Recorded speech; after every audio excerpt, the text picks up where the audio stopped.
कि for mn blood group, for mn blood group system, frequency of mnn allele is 0.7 or 0.3 respectively.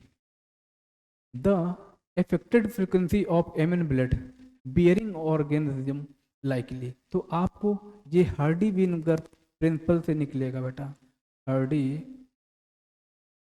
Weinberg equation जो हमने बताई थी आपको, वीनबर्ग इक्वेशन यहाँ पे लगेगी, हार्डी वीनबर्ग इक्वेशन यहाँ पे लगेगी। हार्डी वीनबर्ग इक्वेशन क्या थी? P square plus e square plus 2pq equal to 1 थी। ठीक है, ये पॉपुलेशन थी,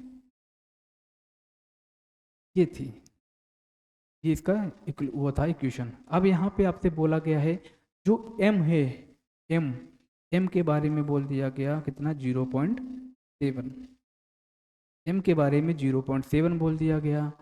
n की फ्रीक्वेंसी क्या बोल दी गई? n की फ्रीक्वेंसी 0.3 बोल दी गई। दोनों की आपको फ्रीक्वेंसी पता चल गई। और आपसे क्या पूछ रहा है? आपसे जो पूछ रहा है उसके बारे में लिख लो, mn की फ्रीक्वेंसी के बारे में पूछ रहा है। ठीक है, mn के बारे में पूछ रहा है, mn के बारे में पूछ रहा है। तो आप इसको कैसे करोगे? इसको आप कैसे करोगे? p का स्क्वायर, इसको हम लोग मल्टीप्लाई कर देंगे ना, ये इसके बारे में पूछ रहा है तो आप ऐसे मल्टीप्लाई कर दोगे, 2pq, 2pq आप इसको ऐसे कर सकते हो। ठीक है, 2 को ऐसे रख लो, 2 को ऐसे रख लो, 0.7 को ऐसे रख लो, 0.3 को इससे मल्टीप्लाई करा दो, तो ये कितना आएगा बेटा? 0.21 आएगा। ठीक है, ये इतना आ गया, 0.21 आ गया।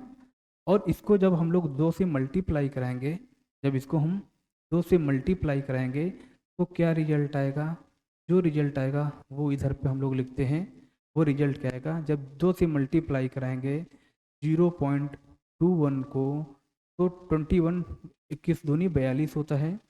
ठीक है, 21 दूनी 42 होता है, 42 हो जाएगा, 0.42, 0.42 आया। अब इस 0.42, अब यहाँ पे देखो बेटा परसेंटेज में दे रखा है, किसमें दिया है? परसेंटेज में दिया है। तो हमको भी इसको परसेंटेज में करना होगा। तो हम कितने जीरो हटाएंगे? 0.5 के बाद 2 जीरो लगेंगे, तो यहाँ से क्या करेंगे? 100 से डिवाइड कर देंगे, तो यहाँ पे जो आ जाएगा वो क्या आ जाएगा? परसेंटेज में आ जाएगा। वो जो आएगा परसेंटेज में आ जाएगा, तो मतलब 42% इसकी क्या आ जाएगी? फ्रिक्वेंसी निकल के आ जाएगी। ठीक है, तो अकॉर्डिंग टू दिस क्वेश्चन जो हमारा राइट आंसर हो जाएगा वो ए हो जाएगा। आई थिंक ये समझ आ गया होगा। हमने क्या किया, इसकी m की फ्रिक्वेंसी दे रखी थी 0.7, n की फ्रिक्वेंसी दे रखी थी 0.3। हमने हार्डी वीनबर्ग प्रिंसिपल का यूज किया, इसमें दिया जाता है p square q square plus 2pq equal to 1। ठीक है, तो हमको 2 चीज़ें दी थी, हमको p का भी दिया था, q का भी दिया था, मतलब m का दिया था और n का दिया था। मैंने 2 से मल्टीप्लाई करा दिया, मल्टीप्लाई कराने के बाद यहाँ पे 42 आया, 0.42 आया। अब यहाँ पे ऑप्शन में मैंने देखे कि परसेंटेज में दिया है, तो इसको हमने परसेंटेज में कन्वर्ट करने के लिए 100 से डिवाइड कर दिया, दशमलव हटाया, नीचे 0 बढ़ा दिया, तो क्या आ गया? 42% आया गया। अकॉर्डिंग टू दिस क्वेश्चन हमारा राइट आंसर जो हो जाएगा ए हो जाएगा।